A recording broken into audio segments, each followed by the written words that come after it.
Sidlaghatta Congress ಮುಖಂಡನ ಧಮಕಿ case.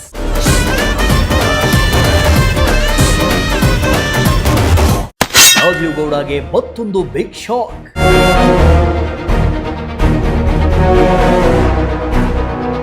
ಪಕ್ಷದಿಂದ ಅಮಾನತು ಮಾಡಲು ಶಿಫಾರಸು.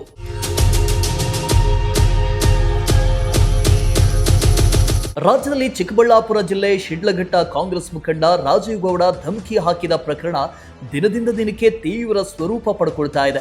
ರಾಜೀವ್ ಗೌಡ ವಿರುದ್ಧ ಪ್ರಕರಣ ದಾಖಲಾಗಿ 1 ವಾರದ ಮೇಲಾದರೂ ರಾಜೀವ್ ಗೌಡನ ಬಂಧನ ಆಗದಿರುವ ಹಿನ್ನೆಲೆ ಈ ಪ್ರಕರಣವನ್ನ ಮೈತ್ರಿ ನಾಯಕರು ಅಸ್ತ್ರವಾಗಿಸಿಕೊಂಡಿದ್ದಾರೆ. ಪೊಲೀಸರ ಕೈಗೆ ಸಿಗದೆ ತಲೆಮರೆಸಿಕೊಂಡಿರೋ ರಾಜೀವ್ ಗೌಡನನ್ನ ಪೊಲೀಸರೇ ರಕ್ಷಣೆ ಮಾಡ್ತಾ ಇದ್ದಾರೆ ಅನ್ನೋ ಆರೋಪ ಕೇಳಿ ಬಂದಿದ್ದು, ರಾಜೀವ್ ಗೌಡ ವಿರುದ್ಧ ಚಿಕ್ಕಬಳ್ಳಾಪುರದಲ್ಲಿ ಆಕ್ರೋಶ ಭುಗಿಲೆದ್ದಿದೆ. ಈ ಮಧ್ಯೆ ಕಾಂಗ್ರೆಸ್ ಪಕ್ಷವೇ ರಾಜೀವ್ ಗೌಡಗೆ ಶಾಕ್ ಒಂದನ್ನ ನೀಡಿದೆ.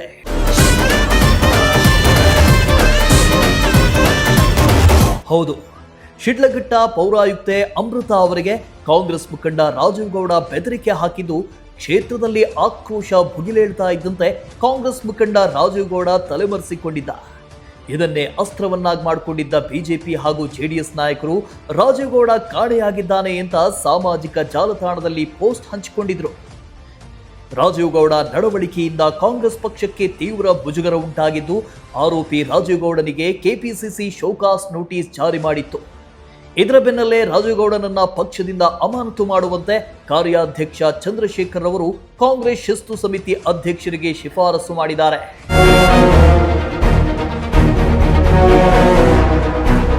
ಪಕ್ಷದ ಘನತೆಗೆ ಧಕ್ಕೆ ತಂದಿರುವ ರಾಜೀವ್ ಗೌಡ ಅವರನ್ನ ತಕ್ಷಣವೇ ಪಕ್ಷದಿಂದ ಅಮಾನತು ಮಾಡುವಂತೆ ಅಗತ್ಯ ಕ್ರಮ ಕೈಗೊಳ್ಳಬೇಕು ಅಂತ ಕೆಪಿಸಿಸಿ ಕಾರ್ಯಾಧ್ಯಕ್ಷ ಚಂದ್ರಶೇಖರ್ ಅವರು ಶಿಸ್ತು ಸಮಿತಿ ಅಧ್ಯಕ್ಷ ರೆಹಮಾನ್ ಖಾನ್ ಅವರಿಗೆ ಪತ್ರ ಬರೆದಿದ್ದಾರೆ. ಇದರಿಂದ ರಾಜೀವ್ ಗೌಡ ಪಕ್ಷದಿಂದ ಸಸ್ಪೆಂಡ್ ಆಗುವುದು ಬಹುತೇಕ ಖಚಿತವಾಗಿದ್ದು, ಆದಷ್ಟು ಬೇಗ ಪಕ್ಷದಿಂದ ಅಮಾನತಾಗುವ ಸಾಧ್ಯತೆ ಇದೆ. ಮೋಹನ್ ಕುಮಾರ್, ಪ್ರಜಾಶಕ್ತಿ ಟಿವಿ, ಚಿಕ್ಕಬಳ್ಳಾಪುರ.